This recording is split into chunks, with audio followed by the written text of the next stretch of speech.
Autism spectrum ഡിസോർഡറിൽ ആയുർവേദത്തിൻ്റെ സാധ്യതകൾ എന്തെല്ലാമെന്ന് നിങ്ങൾക്കറിയാമോ? നമസ്കാരം, ഞാൻ doctor Nandu, senior paediatric consultant, Madhavam Ayurveda hospital, Shoranur.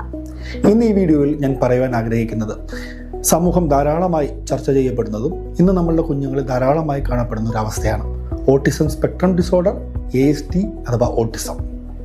ലോക ആരോഗ്യ സംഘടനയുടെ കണക്ക് പ്രകാരം 172 കുട്ടികളിൽ ഒരാൾക്ക് ഇന്ന് ഓട്ടിസം കാണപ്പെടുന്നു. ഓട്ടിസം എന്ന് പറയുന്നത് ഒരു ന്യൂറോ ഡെവലപ്മെൻ്റൽ ഡിസോർഡറാണ്.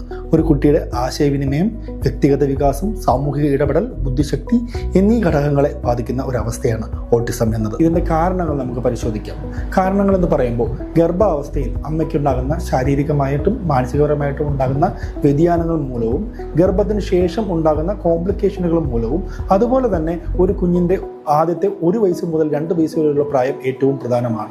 ഈ വയസ്സുകൾ ശാരീരികപരമായിട്ടും മാനസികപരമായിട്ടും മസ്തിഷ്കപരമായിട്ടുള്ള വ്യതിയാനങ്ങളും ഓട്ടിസത്തിലേക്ക് നയിക്കുന്നു. നിങ്ങളുടെ കുട്ടികളിൽ ഐ കോണ്ടാക്ട് ഇഷ്യൂ, അതുപോലെ തന്നെ പേര് വിളിക്കുമ്പോൾ നോക്കാതെ ഇരിക്കുക, അമിതമായ വാശി, ദേഷ്യം, വികൃതി, ഫിഡ്ജറ്റിംഗ് ബിഹേവിയേഴ്സ്, റെപ്പറ്റേറ്റീവ് ബിഹേവിയേഴ്സ്, സംസാരിക്കാനുള്ള ബുദ്ധിമുട്ട്, വൈകി സംസാരിക്കുക, ദഹന പ്രശ്നങ്ങൾ, ഉറക്കമില്ലായ്മ, ഇത്തരം പ്രശ്നങ്ങൾ നിങ്ങളുടെ കുട്ടികളിൽ കാണുമ്പോൾ തന്നെ ഒരു ഡെവലപ്മെൻ്റൽ പീഡിയാട്രീഷ്യനെ നിങ്ങൾ കാണേണ്ടതാണ്.